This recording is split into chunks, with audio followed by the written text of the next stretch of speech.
Hello everyone, welcome you all. स्वागत करता हूं एक बार फिर से हमारे यूट्यूब चैनल विजडम वेल्थ में। और आज इस वीडियो में हम बात करने वाले हैं रिलायंस इंडस्ट्रीज लिमिटेड के बारे में। सबसे पहले मैं माफ़ी मांगना चाहता हूं कि जो वीडियोस हैं वो आ नहीं पा रही थी। बीच में हमने वीडियोस डाली थी रेगुलरली, बट कुछ कारणों की वजह से मैं अगर बोलूँ तो यहाँ वीडियो आने में बहुत ही ज़्यादा दिक्कत हो गई।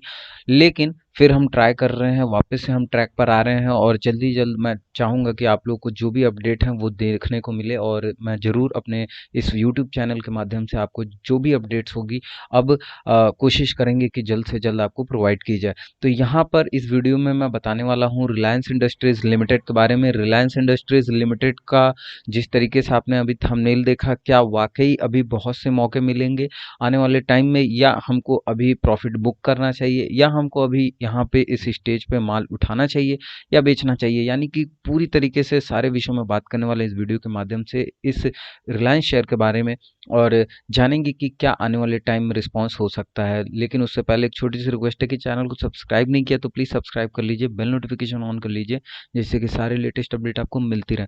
तो यहाँ पर रिलायंस इंडस्ट्रीज लिमिटेड का शेयर जैसा कि आप सभी को पता है 2046.30 यानी कि 2046.50 रुपीज़ का अभी फिलहाल के टाइम में चल रहा है। आपके सामने जो मैंने अभी ओपन किया हुआ वो लाइव मार्केट में हो, और यहाँ पर 17 पॉइंट प्लस, और जो फ्लक्चुएशन आप देख सकते हैं, कभी 17 कभी 18, तो 7+17 पॉइंट के अभी अपसाइड मूवमेंट पे है रिलायंस इंडस्ट्रीज का शेयर। और अब हम यहाँ पर उसके बाद अब जाएंगे सबसे पहले अपने जो सबसे फेवरेट है वो है टेक्निकल्स पर। टेक्निकल्स आपके सामने हैं और यहाँ पर आप देख सकते हैं कि जो टाइम फ्रेम है वो 1 डे का टाइम फ्रेम मैंने लगाया हुआ है। यहाँ पे नीचे की लाइन को अगर मैं बताऊं तो ये जो लाइन है वो मूविंग एवरेज है, 200 डेज का एक्सपोनेंशियल मूविंग एवरेज है। आप कंफ्यूज मत होना, 200 डेज का ये एक्सपोनेंशियल मूविंग एवरेज है। अब यहाँ पर देखिए, सबसे पहला कारण क्या है यहाँ पर, आपको थंबनेल के हिसाब से बताने का पहला कारण मैं बताना चाहता हूँ कि क्यों हमको और भी अभी चांसेस मिलने वाले हैं। इट सीम्स कि जिस तरीके से अभी एक पैनिक फॉल आई थी रिलायंस में, वो कहीं ना कहीं दर्शाता है कि जो प्रीवियस कुछ गैप अप्स हैं, अब जैसे मैं अगर आपको दिखाऊं तो प्रीवियस गैप अप्स में पहला गैप अप जो है वो आपके सामने यहाँ पर देखने को मिलेगा। एक गैप अप आपको दिख गया, ठीक है। और साथ ही साथ अगर मैं बोलूँ गैप अप फिलिंग तो अपने जगह है, लेकिन जिस तरीके से ये एक पैनिक मोमेंटम आया है, बहुत लोग बोलने वाले होंगे इस वीडियो को देखने के बाद कि नहीं, पूरी मार्केट रैली हो रही है, निफ्टी जा रहा है 150 पॉइंट अप, गैप अप हो रहा है डेली, और निफ्टी गैप अप के बाद अच्छे अच्छे पॉइंट्स के जंप दिखा रहा है। तो देखिए, सारी चीज़ें अगर आपके फेवरेबल में हों तो कभी कभी ये भी होता है कि आप ये समझ लो कि जो तूफान है उसके आने की पहले की शांति है, ठीक है। तो वो शांति यहाँ पे कहीं ना कहीं आपको देखने को मिलेगी। अब देखिए रीज़न क्या है, मैं रीज़न देता हूँ डायरेक्टली, ज़्यादा प्रवचन देने के बजाय। यहाँ पर सबसे पहले 1 डे का जो टाइम फ्रेम है आप देख सकते हैं, ठीक है। ये जो ब्रेकडाउन आया था, ब्रेकडाउन अभी रिसेंटली आपको देखने को मिला होगा कि अचानक से इतना जो पैनिक फॉल था, ठीक है, इस चीज़ का अभी ये जो कैंडल है, इस कैंडल का आप देखिए, इस कैंडल का जो ब्रेकडाउन है वो काफ़ी दमदार था, ठीक। हालांकि अगर मैं वॉल्यूम की बात करूं तो इसका वॉल्यूम जो था वो उतना दमदार नहीं था, फिर भी प्रीवियस कुछ वॉल्यूम से ज़्यादा वॉल्यूम था। एंड अप्रॉक्स अगर मैं वॉल्यूम बोलूं तो यहाँ पर जो वॉल्यूम थी इस कैंडल की वो थी आपकी 16.7 मिलियन की। उसके अगर प्रीवियस मैं 10-20 दिन की बात करूं तो कोई भी वॉल्यूम कैंडल जो थी इस रेंज की और इस वॉल्यूम की नहीं थी। तो यहाँ पे हम इसको कंसिडर करेंगे as a breakdown. After breakdown हुआ क्या कि यहाँ पर नीचे पैनिक फॉल आया और एकदम 200 डेज के मूविंग एवरेज के आसपास से ही वापस से एक बाउंस बैक देखने को मिला, एंड इसको हम कहते हैं pull back. And now again आज के इस ट्रेडिंग सेशन में आप देख सकते हैं कि ये जो रेजिस्टेंस है, जैसा कि मैंने जो सपोर्ट लाइन ड्रॉ की रखी है, इसी रेजिस्टेंस, अब ये सपोर्ट रेजिस्टेंस का वर्क करेगी और यहीं से आप देख सकते हैं कि वहाँ वापस से मूवमेंट स्टार्ट हो गई है नीचे की तरफ। तो जरूरी नहीं, देखिए, I might be wrong, I might be completely wrong on this view, but ये जो व्यू है वो एक पर्सपेक्टिव से है, एक एक्सपीरियंस के साथ है, और एक थोड़ा बहुत अगर मैं बोलूँ तो मार्केट को देखते हुए। तो यहाँ पर आपको समझना होगा कि आपको एक्शन कैसे लेना है before going to invest in any segment, whether it is Reliance share और अदर शेयर। ये आपके ऊपर डिपेंड करता है कि आप कैसे वाइजली इसको चूज करते हो। तो अभी फिलहाल के लिए आप देख सकते हैं कि पिछले कुछ दिन में एक पहला चीज मैंने बताया, वो जो प्रीवियस डे का यहाँ पर गैप अप था, इस गैप अप का फीलिंग जो है वो बहुत पॉसिबल है कि हो सकता है, लेकिन अभी नहीं, कुछ दिनों बाद। लेकिन इन दो जो गैप अप्स की मैं बात कर रहा हूँ, ये जो दो गैप अप्स हैं, इन गैप अप की फीलिंग जो है वो आने वाले टाइम में बहुत जल्दी देखने को मिल सकती है। तो ये ऑल इन ऑल अगर मैं रीज़न बताऊं तो यहाँ पर for me it might be possible that Reliance can come down up to 1800 levels. जी हाँ, 1800 के लेवल्स पर भी आ सकता है रिलायंस, और ये मेरा मानना है। अब अगर वन डे के चार्ट को स्विच करते हुए हम वन वीक के चार्ट पर जाएं और यहाँ पर देखें, तो आपको सिनेरियो एकदम जैसा कि मैंने बताया वन डे पर वैसा ही लगेगा। वॉल्यूम आप देख सकते हैं, वॉल्यूम जो यहाँ पर आप ये वॉल्यूम जो कैंडल है इसको देखिएगा। इस कैंडल की जो वॉल्यूम है, यानी कि इस ये वॉल्यूम, तो इस वॉल्यूम को जरा देखिए एंड प्रीवियस वॉल्यूम से मैच करिए, और ये वन वीक का है, यानी कि अप्रॉक्स यहाँ पे 2-3 महीनों का आपको देखने को मिलेगा। और यहाँ पर वॉल्यूम जो है, वॉल्यूम कॉन्ट्रैक्शन बहुत ही ज़बरदस्त हुआ है, ठीक है। और कैंडल्स जब ऊपर के साइड में अगर हम पूरा मोमेंटम देखें तो ये जो है क्लियरली शार्प बुलिशनेस देखने को मिली है, sharp bullishness without any huge corrections.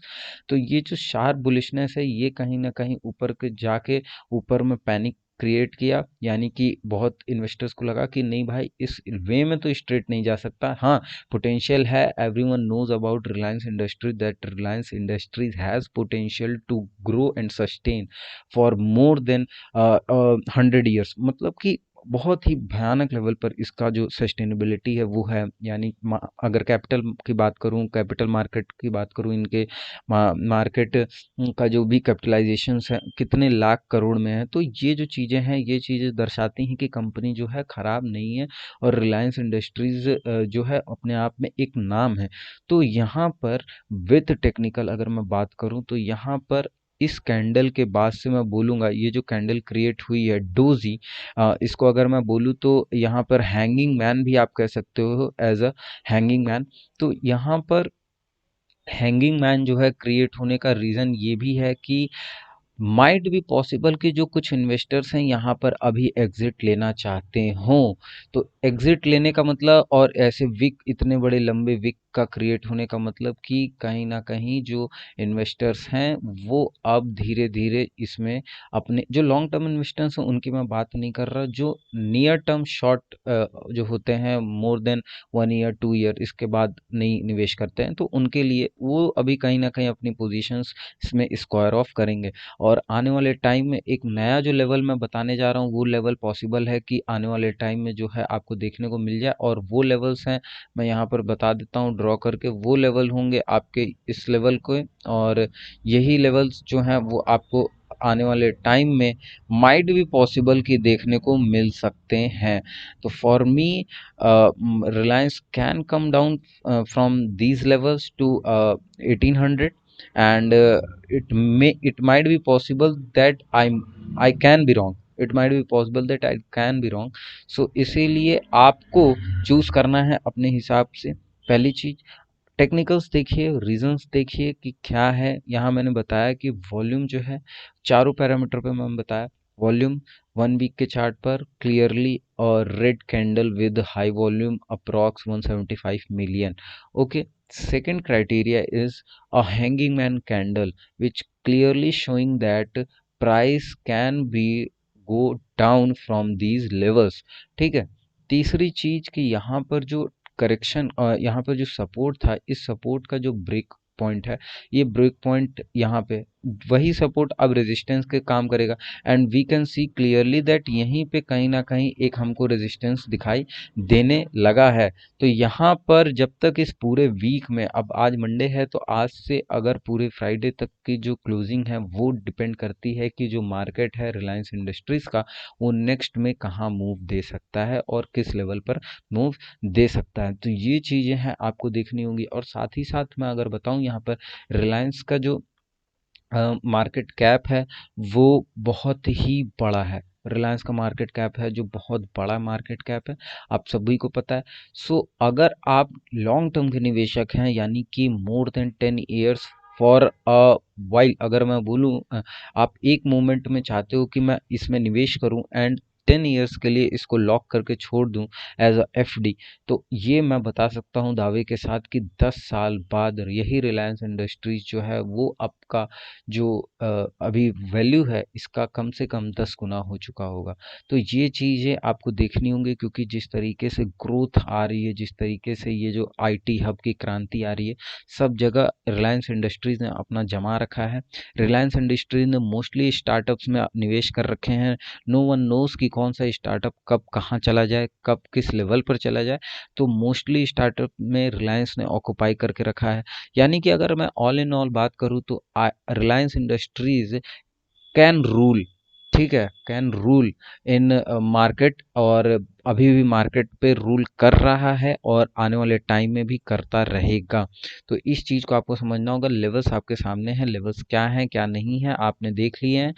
1800 for me as a support, मैं बोलूँगा कि यहाँ पर मैं बाय करूँगा। इसके ऊपर अभी बाय करना मेरे को नहीं लगता कि खतरे से खाली है, क्योंकि अगर यहाँ से एक वापस से बाउंस बैक आता है तो वो बहुत ही तेज़ी दिखाएगा और मोर देन 100-200 पॉइंट्स के बाउंस बैक ईजिली दिखा देगा। तो अब आप अगर 500 क्वांटिटीज या जो भी अपने जो भी कैपिटल है उसके हिसाब से लेते हो तो आप you can see that portfolio can be go in red. तो ये चीज़ें हैं आपको देखनी होंगी। तो इस वीडियो में बस इतना ही। वीडियो अच्छी लगे तो ज़रूर लाइक करिएगा, सब्सक्राइब करिएगा हमारे चैनल को।